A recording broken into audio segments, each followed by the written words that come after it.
Assalamualaikum warahmatullahi wabarakatuh. Perkenalkan, nama saya Fiza Ananda Maharani dengan NIM 301.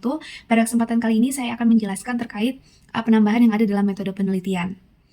Jadi kami sebagai peneliti juga menelaah terkait Kovenant Internasional Hak-Hak Sipil dan Politik atau ICCPR pada pasal 2 ayat 3 dalam poin A, yang menyatakan bahwa menjamin bahwa setiap orang yang hak-hak atau kebebasannya diakui dalam Kovenant ini dilanggar akan memperoleh upaya pemulihan yang efektif walaupun pelanggaran tersebut dilakukan oleh orang-orang yang bertindak dalam kapasitas resmi.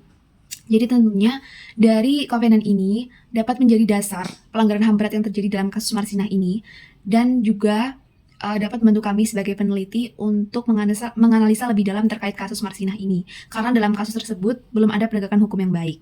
Selanjutnya mengenai konsep-konsep dalam penulisan artikel ini menggunakan pengembangan yang ditulis secara sistematis, logis, dan objektif berdasarkan sumber literatur yang dijadikan rujukan. Kemudian untuk teori yang digunakan dalam penelitian ini adalah teori universal hak asasi manusia yang menyatakan bahwa semua manusia di muka bumi ini sama dan siapapun dia adalah manusia yang hak asasinya harus dihormati. Karena pada kasus Marsinah ini tidak mendapatkan hak hidup yang sama.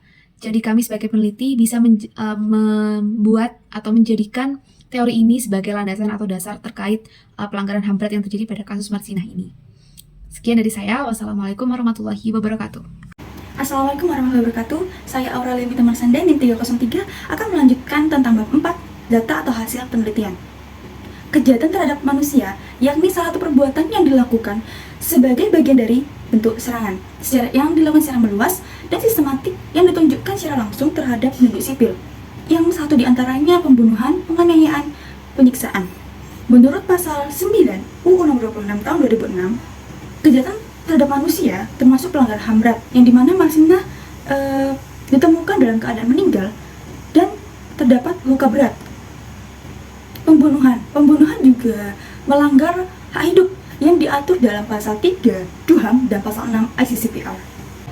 Kemudian unsur-unsur dari yang saya sebutkan barusan, yang pertama serangan. Serangan adalah salah satu tindakan yang melibatkan tindakan-tindakan tambahan lebih lanjut.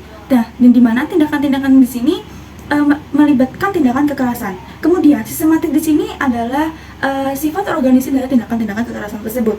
Yang dimana dalam kasus Marsinah, ya awal sistematis karena berawal dari penculikan Marsinah, kemudian rekan-rekannya tidak mengetahui dan berasumsi bahwa Marsinah pulang kampung, tetapi pada 3 hari setelah dinyatakan kehilangan Marsinah ditemukan meninggal dengan keadaan luka berat akibat tindakan kekerasan.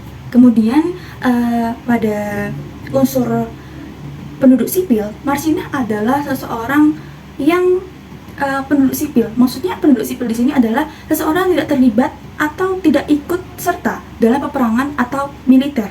Nah, jadi Marsinah ini termasuk penduduk sipil karena ia seorang aktivis dan buruh di PT Catur Putra Surya.